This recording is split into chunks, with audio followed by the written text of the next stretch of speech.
I've never expected certain things. That's why when this guy told me never get comfortable, I thought he didn't want me around. Do you know what I mean? I thought, okay, big older guy don't want me around. But when I look at it, really, that's what helped me through a lot of situations, because I realized that out of my mates, I'm probably like the only one that chilled with a lot of people, like a lot of different groups. And most of these groups probably didn't like each other, but I was the cool guy. I chilled with a lot of different groups. And that was because I never really got comfortable. I never got comfortable within a circle, if that made sense. So I never went and put a mask on within a circle. I was always just like, let me stay within me. And at that time, I didn't know that was just me being me. I just knew that I'm not going to get comfortable here. And that probably served me well, because I've been to so many different places doing other different craziness and didn't think twice about it. But I know that with that thinking of, okay, what am I doing here? What did it get? Am I comfortable? I'm not comfortable. How do I get comfortable? All of that thinking I probably wouldn't have done anything I did. But I realized that not getting comfortable is a good thing for me personally. And I wouldn't say for anybody else. For me personally, not getting comfortable is a good thing, because even when I was young, we moved out of Manor Park because our house was crap, and I was super comfortable. So for about 2 weeks, I just couldn't see how I'm gonna travel from this place back to my old area, meet my old friends and all of that. And I was a bit upset, depressed and all of that. And eventually it worked out. And when I think about that, there's a lot of learning in there, because eventually things work out. Mm. Like, how many times do I have to go through that little depressing moment? And I've been through that a lot of times in my life, where it's like, I thought this was going to be me forever. Then I went prison and I'm like, oh, bloody hell, new life. But things got better. So it's like, how many times am I going to see that same pattern and not read it? And I feel like that's the beauty of the principles as well, is just reading the patterns. Because if we don't read the patterns, and that's awareness, then we just fall in the same trap that we create. But I feel like with that awareness, once we've created the trap and we've put ourselves in it and we fell over it, we can kind of laugh at ourselves for going through that. Do you know what I mean? Making that whole process. I wonder if for me, I don't mind getting comfortable, because I don't mind getting uncomfortable again. So I feel like I can get settled and I can get comfortable, and I can let my little imagination future think and think it's all going to work. I can let that happen because it's going to do it anyway. Like when you write a bid, you don't write a bid thinking, oh, well, I'm not going to think about what's going to happen if I get this bid. Like, you can't help but be the creator and suddenly think, yeah, it's going to do this, I'm going to do that, I'm going to go there. But I can get comfortable because, like, when the shift happens, like it just did, it means that I can be uncomfortable again for a while, knowing that it doesn't matter, that that's just part of the flow of life. And like you said, that it will all get figured out. Thanks. One way or another. I mean, if we don't do anything, the landlord's going to turn up one day and take the keys off us. Or we'll squat or whatever. But like something's going to happen.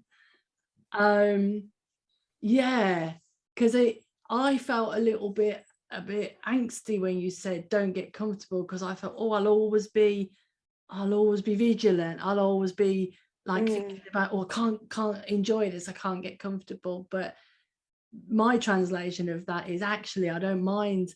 Like when I worked in Onley prison, I got very comfortable there. I had a little office, had little drawers, had little stuff everywhere. Thought that's where I live now, this is my little place.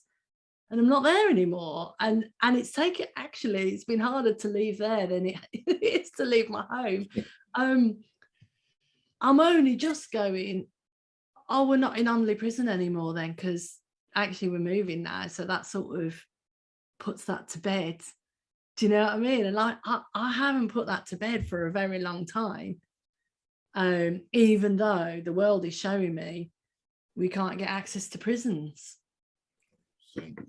So yeah, it's the same with the Bristol point. bit though. You know, with the Bristol bit, I thought, yeah, Bristol, gonna be down there, gonna help these guys. And I just had it all planned out, do you know what I mean? And then when we had to go for the second round, which is another 6 months or something later, my brain's like, cool, just 6 months. Yeah, we're gonna do that. And we do that. I think we're master creators. So we to be honest, it's enjoyable at the time. When you think about you creating, yeah, that should be, it's enjoyable at the time, you know? Yeah. Now just, if you're not, I feel like if you're not comfortable with getting uncomfortable, do you know what I mean? Then that's just where it is. That's what I was going to say, is about comfort. I like being comfortable. You know, I like putting my comfy clothes on when I come in. You look very comfortable now, Omar. You've got a lovely you look very comfortable. You've got a very cozy dressing gown on. You like your comfort, you do. But you know, but it's about, as you just said there, it's about being comfortable with being uncomfortable, isn't it, as well? You know. And now, and I was thinking about what you said about the phone, you know, like in comparison to Jackie having to move home. No, that's a big thing, a big change. So it's almost like you can expect yourself, Jackie, to be in a mush. It's a big thing, yeah? And you will allow yourself to be in a mush because that's a big bit of change, yeah?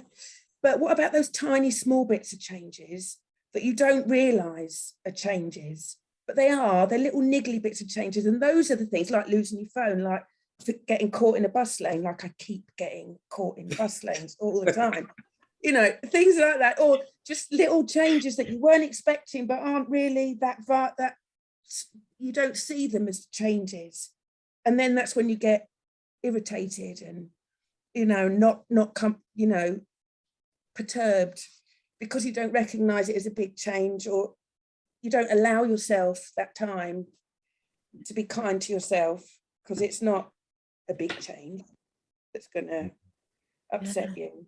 Yeah. You know, it's like watching your children grow up. My son is 15 going on 16, and there's these incremental little changes that are happening all the time, but it's not, he hasn't all of a sudden become an adult. It's very small, you know, and I've just realized listening to you all now that it's really bothering me, his change into an adult. And it's just talking to you now that I've realised that.